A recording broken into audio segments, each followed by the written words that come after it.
We turn now to the Republican chairman of the House Foreign Affairs Committee, Texas Congressman Michael McCaul. Welcome back to the program. Well, thanks for having me, Margaret. We just heard from Mr. Kirby about the conversations in regard to U.S. personnel in the region. In your role, you have oversight of the State Department and some of these embassies. How concerned are you about the security threats to Americans abroad? And is the U.S. prepared to do an evacuation if needed? Yeah, we're always concerned. We don't want escalation in the region. That would be a threat to our troops and our embassies. As I understand, talking to the State Department, the embassy is in good shape right now in Israel. In Israel. Yeah, and I think the fact of the matter is, as Mr. Kirby mentioned, is 99% of these rockets and drones were shot down. Right. Pretty impressive display of force, showing of force in collaboration with the United States, Jordan, and other allies. And it also showed us Iran's not 10 feet tall. Mm-hmm. Not 10 feet tall militarily. Fair assessment there. So I'm sure then you don't agree with some of your Republican colleagues who are saying that this necessitates any kind of military action against Iran? Well, I do think that this is a choice for Israel. We cannot have daylight between us. We had some daylight prior to this when we're joined with them. And I know Gantz came out with a statement saying we want to be joined with our regional partners. One of the war cabinet members Yes. who is more centrist than Prime Minister Netanyahu. I think a proportionate response here. I think one option would be to take out the facilities where these drones and rockets came from and also destroy the manufacturing facilities that build the drones and rockets, not just for Israel's sake, but also for Ukraine's sake, because these rockets and these drones are being bought by Russia and they're killing Ukrainians every day. What happened in Israel last night happens in Ukraine every night. And Ukraine's ambassador to the United States, Oksana Markarova, was tweeting about that point. She called it an axis of evil between Russia, Iran, and North Korea. But the Speaker of the House doesn't seem to share, and we've talked about this before, the sense of emergency that you have.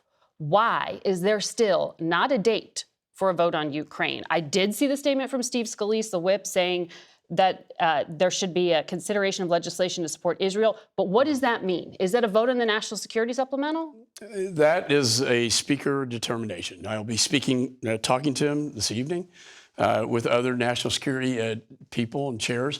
I talked to the ambassador, our ambassador to Ukraine as well. She said the situation is dire. You know, Kharkiv could implode any day now. That's 2 million people. And the power grid is under threat right now. If the power grid goes out in Ukraine altogether, we don't have time on our side here, Margaret. We have to get this done. I would implore, what I need to educate my colleagues, they're all tied together. Yes. I mean, Iran is selling this stuff to Russia. Guess who's buying Iran's energy? China. And you know why? Because we lifted or waived the sanctions that we had, this administration, on the drones and the missiles and on the energy. This is giving them $100 billion in cash to fund their terror operations. And that's why we're seeing this. Okay, but you still don't have a commitment from the Republican Speaker of the House to vote on what you say is a Republican priority. That has to drive you mad here.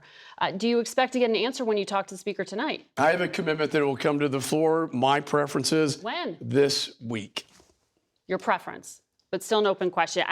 I mean, the Speaker of the House went down to Mar-a-Lago this week, stood beside Donald Trump, and we have not heard the Republican frontrunner in any way endorse the package that you were saying there are Republican votes to pass. He did say he supports this idea of a loan program. 80% of the funding goes into... But that's not in the National Security Supplemental.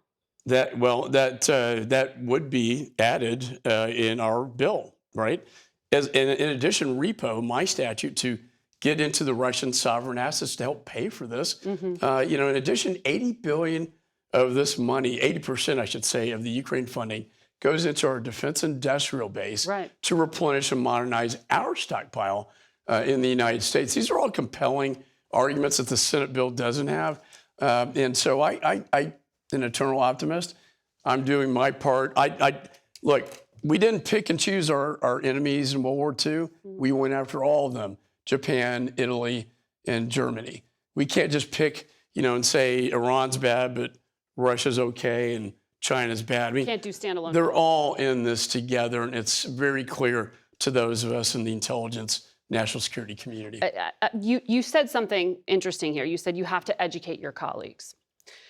Our polling shows that among Republicans, the most trusted source of information on Ukraine and Russia is Donald Trump. 79%, Congressman. 60% trust the Pentagon.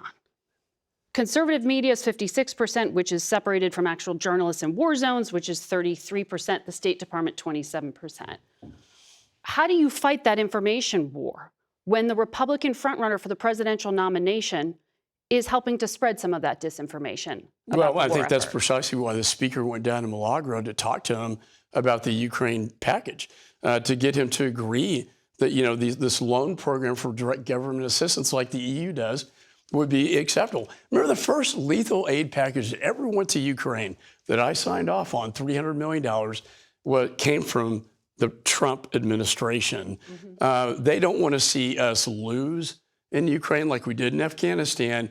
The repercussions long term, a weaker America, not stronger. I don't think Trump wants to own that. I think he wants to help us get to the point where he gets in and he can finish the job. But doesn't that graphic tell us that in order for any bill to pass, you need Donald Trump to endorse it, even though he's not even in office?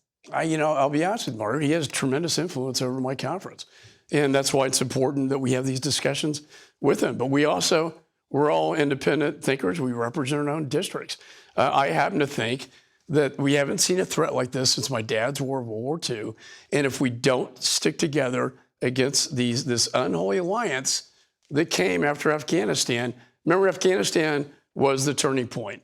And that is when the Russian Federation came into Ukraine, Chairman Xi is looking at Taiwan, Ayatollah rearing his ugly head. Well, they first invaded in 2014, but... Correct. Yes.